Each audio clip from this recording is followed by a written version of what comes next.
We call to order the regular meeting of the West Valley City Council. It is November 1st, 2022, and it is somewhere on here. 7 o'clock? Yeah. 7 o'clock exactly. We are in the council chambers of West Valley City Hall. We have all members of the council present, either in person or electronically. We are also joined on the dais by Mr. Pyle, our city manager, and Ms. Kamick, our city recorder. And we will turn the time over to Councilman Fitzsimonu for our opening ceremony. Thank you, Madam Mayor. Just as some opening remarks for our meeting tonight, I did want to honor and commemorate November as Native American Heritage Month and acknowledge the fact that West Valley City has some of the oldest archaeological sites here in the state of Utah. We like to say that the city is only a couple decades old, but we should acknowledge that people have been living and thriving and surviving here for thousands of years. And that's a great heritage that we have. Utah is home to 8 distinct federally recognized tribal nations, and the contributions of Native Americans, not just in assisting the early European pioneers who came here, and in many other ways have contributed through service as code talkers during the World War, and continue to live here. And I wanted to acknowledge that and express gratitude and acknowledge the ancestors of all of us, all of our ancestors who have played a role in bringing us to where we are geographically, and also who we are as people, as individuals, as communities. And that's something that we can celebrate here in West Valley City. And if you'd like to, the website, our city website, actually has a really great history page there that tells the story of a lot of these folks, as well as early pioneer families and different sites here in the city that I would encourage you to visit and to get to know more about the history of our city and the people who live here. Thank you. Okay, thank you so much. We'll now move to our minutes of October 25th, 2022. I'll turn it to the council for discussion or a motion on the minutes. Motion to approve. Approve of minutes October 26, 2022. 25th. Oh, okay, got it. Okay, October 25th. Do we have a second? Second. Okay, we have a motion and a second. All in favor, please say aye. Aye. And those pass. Thank you. We will now turn to our comment period. We will accept public comment. Comment period is limited to 30 minutes. Any person wishing to comment shall limit their comments to 5 minutes. Upon recognition from the mayor, please approach the microphone. If you did not have a chance to sign up, give us your name and address. All comments are to be addressed to the mayor. No person addressing the council during the comment period shall be allowed to comment more than once. And speakers should not expect a debate with the council. This is your time to speak, and the council and the city manager will have time to respond after. So we'll turn the time over. Our first speaker, and it was probably a half hour ago, but yep, you got it. Everybody remembered their number? Yes, Daryl Curtis, 3860 South Marcia Drive, West Valley. A couple things, just wanted to really, I mentioned this several months ago, just the problem we have with the Mountain View corridor and the engine brakes. They start the engine brakes at 4100 South and they continue it down to 3500 South. And even I've seen in different areas where it says, you know, engine brakes restrictions. If there was even a sign, at least maybe that would hinder some of it. It goes on all day. It goes on into the night. I've been woken up in the middle of the night from the engine brakes going down. I talked to a truck driver. I asked him about engine brakes. He says, well, you know, if you're in Colorado, they don't even allow them anywhere in Colorado. And so here in Utah, we allow them, but I understand, I haven't heard proven this one way or the other, but I understood that in Salt Lake County, it's illegal to use engine brakes. Well, I don't think anyone knows that because we can hear them constantly. So even if there was a sign, I was up the Cottonwood Canyon going over the pass there, and it said engine brakes permissible. So I think that must be what everyone thinks is what going on in West Valley. In your study meeting, I heard you talk about code enforcement. It was a week or so ago, and the code enforcement. The only thing I have on code enforcement is, and it was said that, well, it depends on the code enforcer and what they think and what they feel, and that's unfortunate because if it's very subjective. For example, I got a speeding ticket. I knew I was speeding. And I got pulled over for that. And so I knew it. And so I think that it needs to be just clear that everyone knows that they violated the code and what that is and understand that. And with that, I know some neighbors of mine have cut back on watering their grass this last year. Their grass was not in very good shape. And the concern they had is water. I mean, we live in an area where we need water desperately.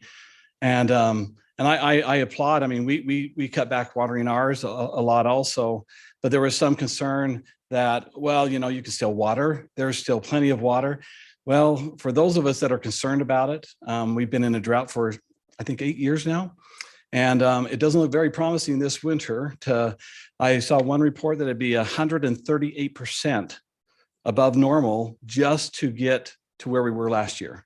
And if we're not trying to conserve more, I mean, water is a necessity for life. We need it to drink, we need it to clean, we need it to everything else, go swimming. I don't know. But anyway, just wanted to make sure that, the code enforcement on people's yards, I think we need to be sympathetic and yeah, I agree. If there's weeds growing, that's something that needs to be addressed. But if the concern is that they're not watering, then that's something else. Thank you very much for your time. Thank you. Speaker 2.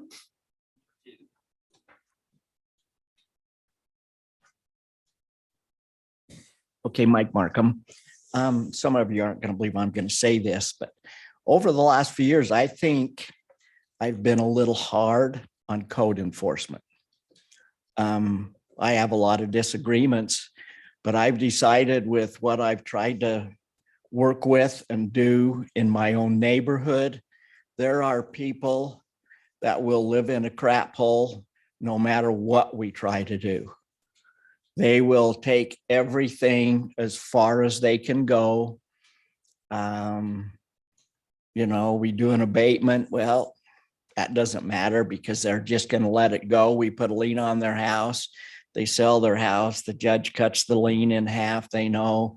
So we really don't put a lot of, we can't put a lot of bite in what we do.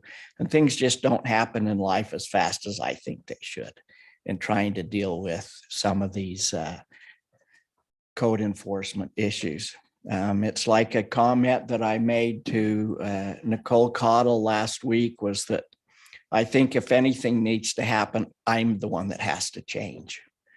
Because so many of our people in our community are not willing to change. They're willing to grind our nose in it because they know they don't have to live to anybody's standards but their own, which aren't everybody's standards.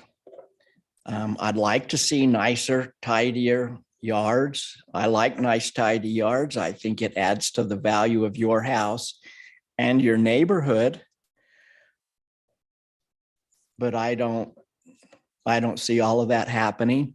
But one code I would like to see changed would be the one where a person can take 40% of their actual front yard and turn it into parking with gravel, with no fabric and no hard divider between the gravel and the lawn. They do that, they park right in front of their house. Looks horrible.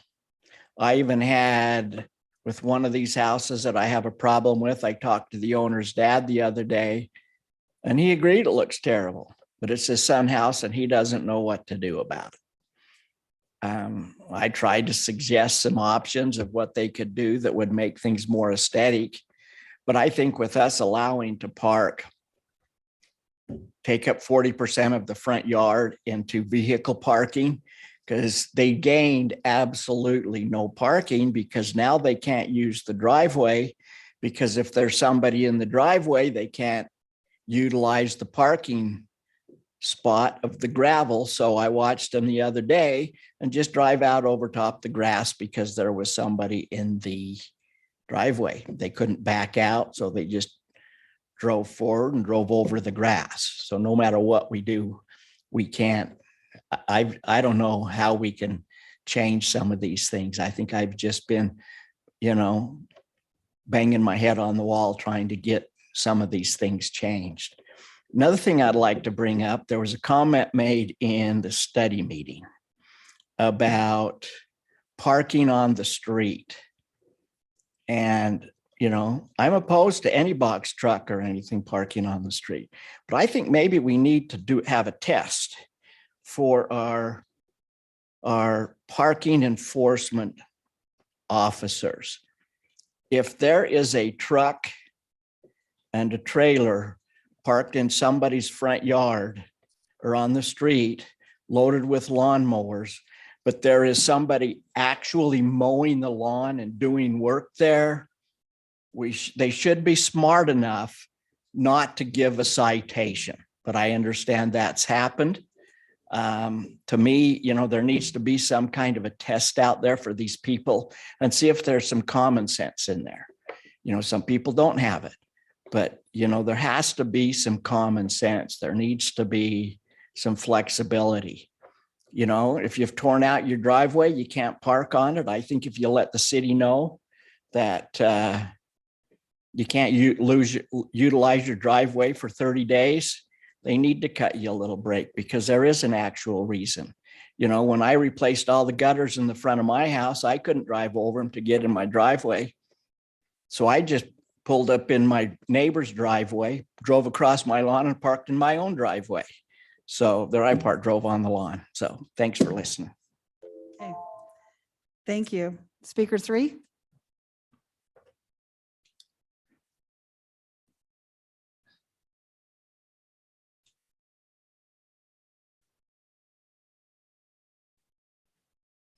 Good evening, Mayor, City Council. My name is Frank Soderberg. I live at 3749 San Marcos Circle. And I just have a question for y'all. I was honored last year to go to a Veterans Day dinner celebration that was held, and I was extremely humbled by that experience. And I was wondering, I haven't seen any information on an upcoming one. And I would be honored if you needed help to volunteer for one of those committees to help get it on, because let's face it, none of us are lasting very long, and we need all the recognition we can get while we're still here. And I thank you for your time. And if we have a date, like I said, get me in touch with whoever I can get a hold of to get on a committee.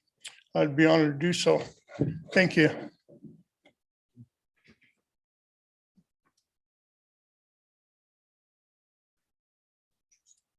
Okay, speaker 4.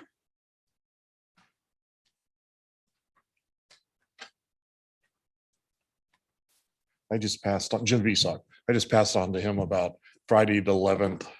They are having 5:30 at the Culture Center. They're having our annual dinner. So in the study meeting today, you guys are considering the ticket structure and the fines. The one concerning item that I saw is when somebody gets a second ticket for the same offense in a 12-month period, I don't think they should get the break of the $100, because once again, now they're a repeat offender. Or maybe you do 1 and 2, but the third one, you don't give them the break. And then once again, like a couple of people said, if you hit them in the pocket, maybe it'll get fixed. So as this is going through, because it's not officially being done, maybe that's something to consider. Somebody brought up handicap parking. That's governed by the Department of Justice, but the fines are obviously set by the cities and stuff. Because if you go to West Jordan, South Jordan, they have a thing right underneath that says $100 fine. Ours is 230. So the city has some leeway in it. California, $1,000 fine, 500 depending on the areas. So, and I'm sure Chief Jacobs will get you guys that information. And I trust Chief Jacobs with the parking specialist that if they're not using common sense, that she will get it to the right people where they will use common sense, you know, on the lawnmower things and stuff like that. There is a lot of business trailers, though, that are unattached parked on our streets. Several of them, and big trucks that are parked over where they're building the new junior high school. There's several big trucks that are parked there on the weekends, and they're there all weekend. Why are we allowing this? They've got all that property that they can park those big trucks, dump trucks, if they're not going to use them, those huge trailers. And as one of the council people said, when they come in their neighborhood, they turn around a corner, all of a sudden you got this great big trailer there. It's, you know, it's, besides being a eyesore, it's a hazard to the community because the kids will play on the unattended trailers and stuff. So our parking guys need to be looking at that a little bit more. That's all I have tonight. Thank you. Thank you. Was there anyone else that didn't have a chance to sign up that would like to speak? And did we have anyone online? Okay, thank you. We'll turn the time over to our city manager. Mr. Pyle, did you have any comments? No, not tonight, ma'am. Thank you. Okay, and any comments from the council? All right, we'll move on to our resolutions. We have resolution 22-153, and we'll turn it to Mr. Pyle. Okay, thank you, ma'am. So we have a wireless lease agreement with New Singular Wireless here at the city, and we have some facilities that they use over at Centennial Park. And they came and they applied and asked for an amendment to their agreement so that they could upgrade their equipment and also put some equipment on the ground.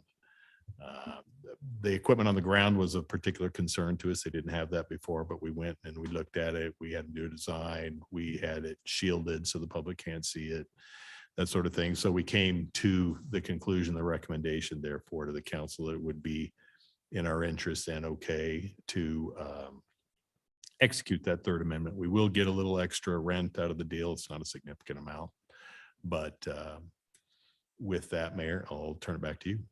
Okay, thank you so much for the explanation. I'll now turn it to the council for comments or a motion. A motion to approve resolution 22-153. Try to get it right this time. Thank you. Second. All right, we have a motion and a second. Ms. Kamic? Councilman Fitzie Umanu. Aye. Councilman Whitstone, Yes. Councilman Harmon, Yes. Councilman Hune, Yes. Councilman Christensen, Yes. Councilman Nordfelt, Yes. and Mayor Ling. Yes. Motion passes unanimously. Thank you. I will explain. Most of you are repeat visitors, but we have a couple new ones. So we do study these a week before, sometimes 2 weeks before, depending on the kind of resolution that's being brought forth. So everyone's had a week to ask questions and do research. So we're not just up here okaying it right off. So just so that you have that information. We'll now go to our new business and consider application SMI 8, 2022. Mr. Pyle?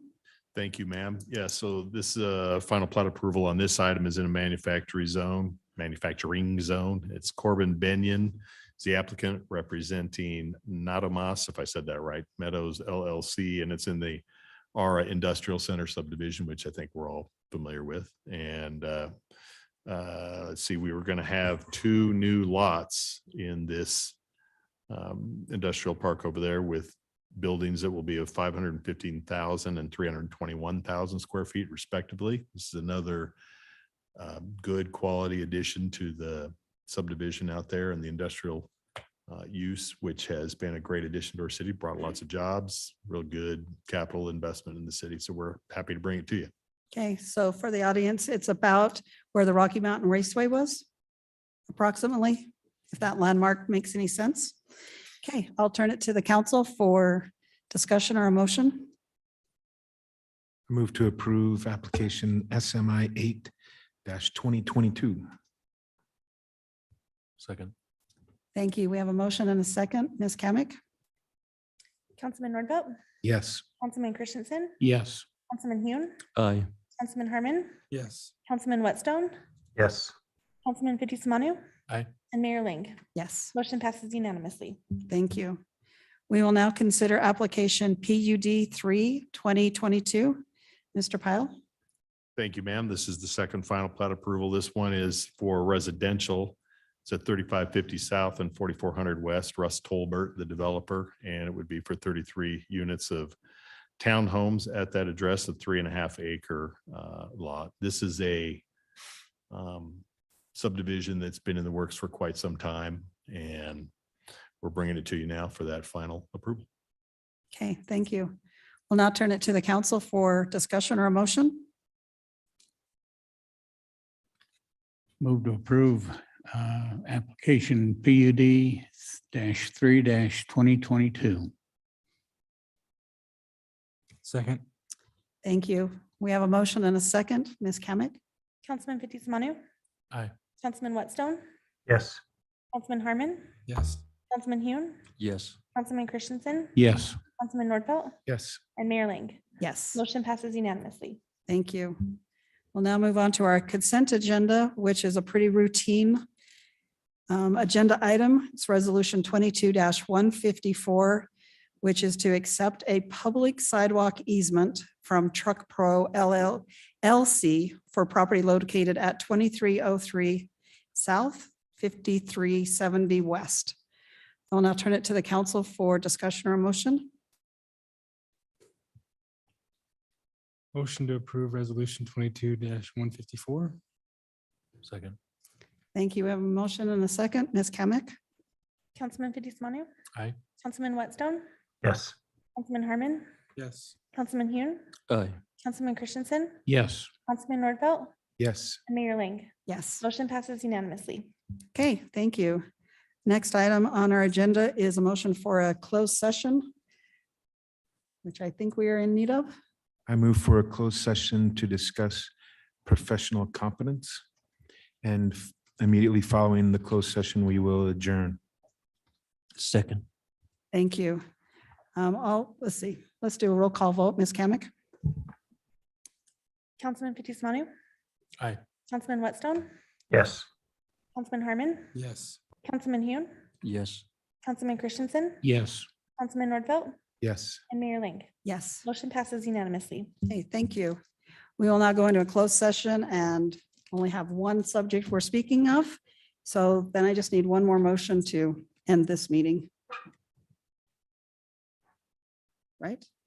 Nicole, Well, you want to we have a adjourn motion. or do you want to come? Because I believe that with the way that Councilman Nordfelt worded that, as long as you adjourn the executive session, the closed session, we're we'll be fine. okay. All right.